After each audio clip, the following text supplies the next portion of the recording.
Greetings, members, one and all of the Salivation Nation. The case for gold and gold. Let's explore.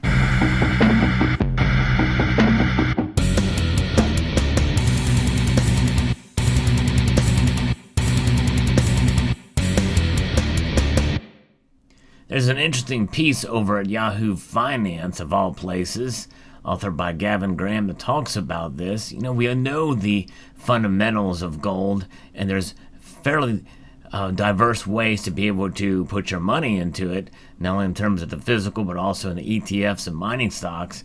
And this article talks a little bit about that, and also understanding and encouraging us, those who have been stacking for a while. We've noticed some of the premiums and the differences now in the midst and after the coronavirus pandemic, kind of where things are with the movement of the price. We've seen it pull back a little bit. It's not been as hurt as bad as silver has. Nonetheless, there's a lot of frustrated folks out there as we do diverse into the world of precious metals and investments. And this is a case where we do understand how gold is seen as that hedge, especially with inflation. Inflation rates continue to rise to levels not seen for a decade or more. U.S. CPI exceeded 5% for a third month in a row in August. In Canada, August's CPI showed a 4.1% jump from the last year at the same time. U.S. core inflation, which excludes food and energy, apparently on the assumption that consumers don't need to eat or heat or cool their property or drive anywhere, is still running over 4%. In other words, the author is saying here that it's kind of foolish to exclude those things because obviously they're foundational for living. You know, we need all that stuff. But it could be, particularly why they exclude that, is because those are areas where there's natural fluctuation, and I can understand that according to looking at the nuance of that situation. What's puzzling to investors is gold's dismal price performance over the last year. Gold is traditionally regarded as a safe haven when inflation is rising, but this time around gold seems to be missing in action. But we did see gold briefly top $2,000 last summer, and now it's back below $1,800 an ounce. Miners have done even worse, even though they have been recording substantial increases in profits. Any well-diversified portfolio should contain assets that are non- or negatively correlated with other asset classes to both reduce volatility and to improve overall returns if one major class is suffering. Gold has preserved its purchasing power over the last 3 millennia, unlike cryptocurrencies, which have barely a decade of history. Well, a decade of history of performance in the markets, but they've been around for longer than that. With gold down almost 10% and gold miners off over 25% the last year, despite excellent results, it's a good time to establish or increase in the position in the sector, in the mining sector. And in this case, we're talking about some of the larger gold miners like Barrick Gold. It's the largest gold miner by market capitalization, $44 billion after Newmont Mining, after the reverse takeover by Barrick by Randgold Resources in 2018. Randgold CEO Mark Bristow has transformed the group, reducing debt from $2.2 billion at the end of 2019 to net cash, partially through $1.5 billion in disposals, such as the Massawa mine. And, you know, in 2020, Barrick produced 4.75 million ounces of gold, which is down from 5.26 million due to the disposals, at an AISC of $967 per ounce. That's it, all in sustaining costs. Adjusted net income after charges and debt reduction and exchange movements more than doubled to $2.04 billion, which is $1.15 per share, from $905 million, which is 51 cents per share, Barrick reports in U.S. dollars. Barrick, like Agnico, has fallen almost 40% from its high of $39.95 last September against an 8% decline for gold itself. This is despite gold production for 2021 that is forecast to remain near the 4.7 million ounce produced last year, and copper production of over 450 million pounds in addition to its gold output. And gold can be mined as a byproduct of other metals as well as silver can. The new $1 billion mine at Gold Rush in Nevada and the $1.3 billion mine at Pueblo Viejo in the Dominican Republic will continue Barrick's track record of more than replacing its production over the next few years. Barrick pays a quarterly dividend of 9 cents per share, 36 cents per share per year, giving it a running yield of 1.96%, but it has paid 2 special dividends of 14 cents per share for the last 2 quarters to return capital from its disposal program. Under the second paid September 15th, a third special dividend will be paid in December, meaning Barrick has given shareholders a yield of 3.16% this year. With its world-class portfolio of mines, a majority in politically stable jurisdictions such as U.S., Canada, Mexico, and Dominican Republic, and a major new project such as Gold Rush, Pueblo Viejo, and Donlin in Alaska due to come on stream for the next few years, Barrick is well positioned to grow its output.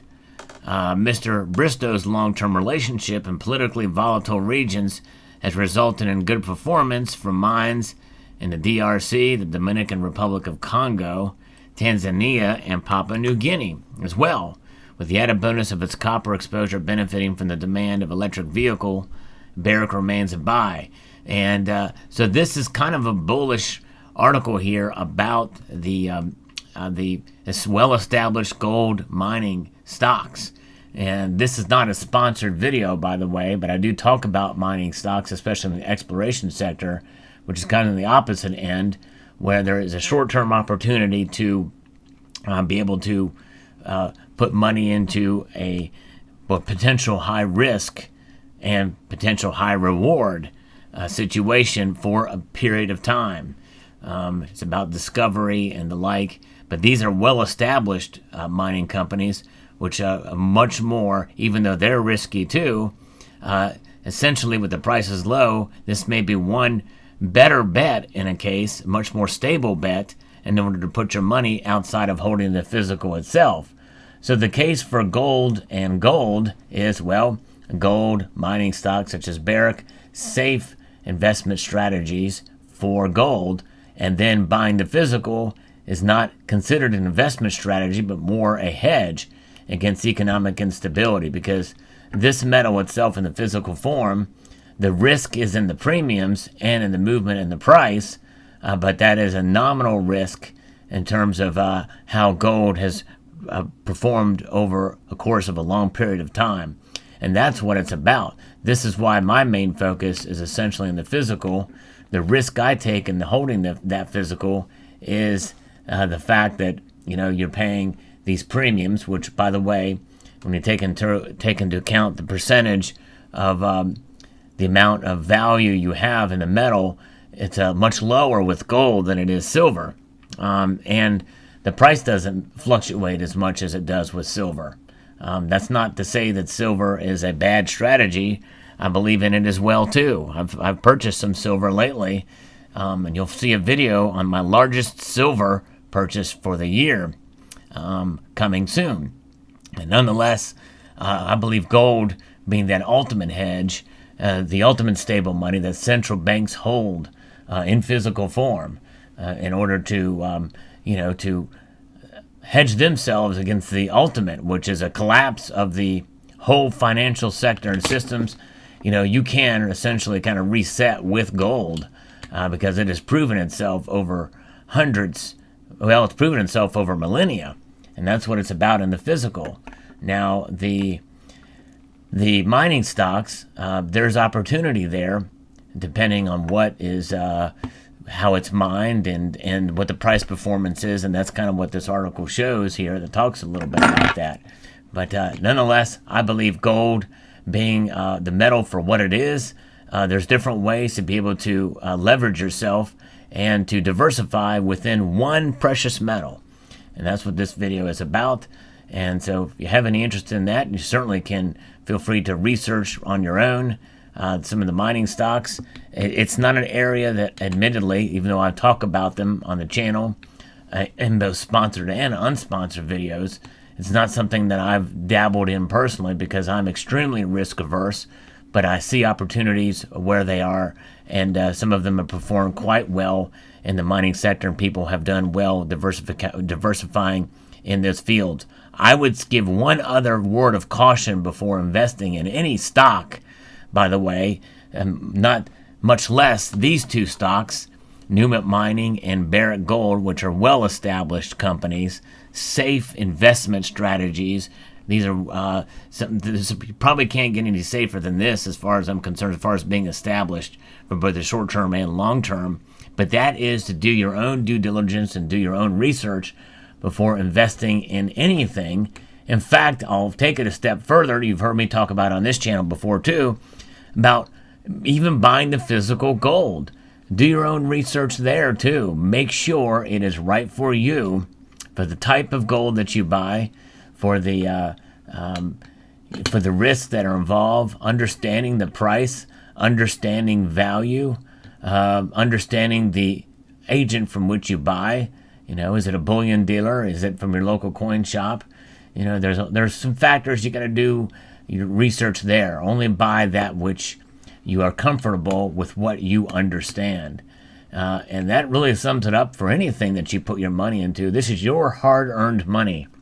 And in the end, that's kind of where this thing should always go, and understanding that it all boils down to your labor, your sweat, your tears, and all of that is being put forth into a purchase of a gold coin or a bar or round.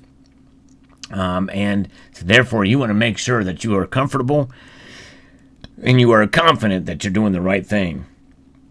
Based off of knowledge and research that you do, not only here on this channel, but in other avenues as well. And so I would always encourage people to do their research before putting their money into anything.